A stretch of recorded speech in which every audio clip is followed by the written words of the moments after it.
இந்த ஆண்டு கிருஷ்ண ஜெயந்தி ஆகஸ்ட் மாதம் 26ஆம் தேதி திங்கட்கிழமையன்று கொண்டாடப்படுகிறது.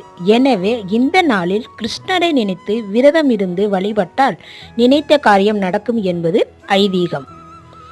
விஷ்ணுவின் 8வது அவதாரம்தான் கிருஷ்ண அவதாரம் ஆகும்.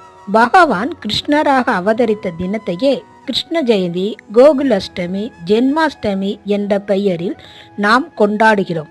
மேலும் கிருஷ்ணர் அவதரித்த இந்த நாளில் விரதம் இருந்து அவரை வழிபட்டால் கிருஷ்ணரே நம் வீட்டிற்கு வந்து அருள் புரிவதாக சொல்லப்படுகிறது.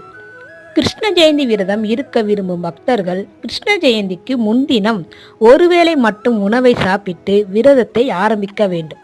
பிறகு கிருஷ்ண ஜெயந்தி அன்று நாள் முழுவதும் எதுவும் சாப்பிடாமல் விரதம் இருக்க வேண்டும். பெண் கிருஷ்ண ஜெயந்திக்கு அடுத்த நாள் விரதத்தை நிறைவு செய்ய வேண்டும். ஏனெனில் ரோகிணி நட்சத்திரம்